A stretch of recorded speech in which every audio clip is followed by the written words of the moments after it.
Эта запутанная история берет свое начало в Республике Карелия. Жители хутора Нукуталахти стали замечать в окрестностях статную собаку, похожую на хаски. Они пытались кормить ее, но та старалась держаться подальше, пугаясь каждого движения человека. Кроме того, бедняжка явно была ранена, ей требовалась помощь.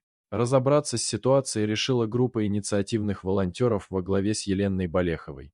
Девушка и ее помощники выехали на место, но собака долго не показывалась. Пришлось долго ждать, прежде чем ее с большим трудом удалось загнать в сарайчик. Перепуганная бедняга боялась всего: взглядов, направленных на нее, звуков, движений, самого появления человека рядом с ней. На ее шею был одет невероятно тесный ошейник, который нанес собачке увечья. Ветеринары сняли его и прописали все необходимые лекарства. Собачку было решено назвать Тайной. В ее роду явно были хаски, а еще ей едва ли исполнился год. Вскоре Елене удалось выяснить, что когда-то крепко привязанную к дереву Тайну в лесу обнаружил грибник. Он решил отвязать девочку, и с тех пор она так и скиталась по деревням и окрестностям. Кто и за что ее бросил в таком состоянии, сказать было сложно. Однако Тайна явно тяжело переживала случившееся и не могла доверять людям.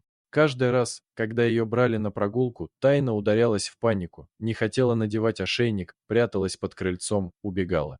Лишь небольшой круг людей вызывал у нее доверие, но и с ними она порой впадала в очень тревожные состояния. Несмотря на свое прошлое и оставшийся страх, Тайна была очень дружелюбной, ласковой, доброй собачкой. Она ладила с другими собаками и даже кошками, улыбалась людям в редкие моменты расслабления, порой даже наслаждалась прогулками.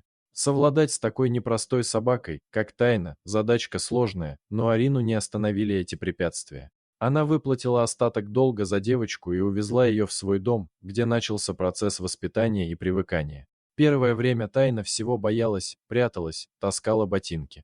Но, благодаря терпению Арины, потихоньку Тайночка расслаблялась и училась доверять своей хозяйке. Тайна живет вместе с Ариной в доме недалеко от озера. Девушка работает на конюшне, поэтому Тайночке никогда не бывает скучно. Вот так некогда преданная Тайна смогла перебороть свои страхи и стать счастливой в новом доме. Конечно, все это было бы невозможно без огромного вклада Елены и всех ее помощников, за что им хочется сказать отдельное спасибо. Дорогие зрители, подписывайтесь на канал, ставьте лайки, пишите комментарии. До новых встреч!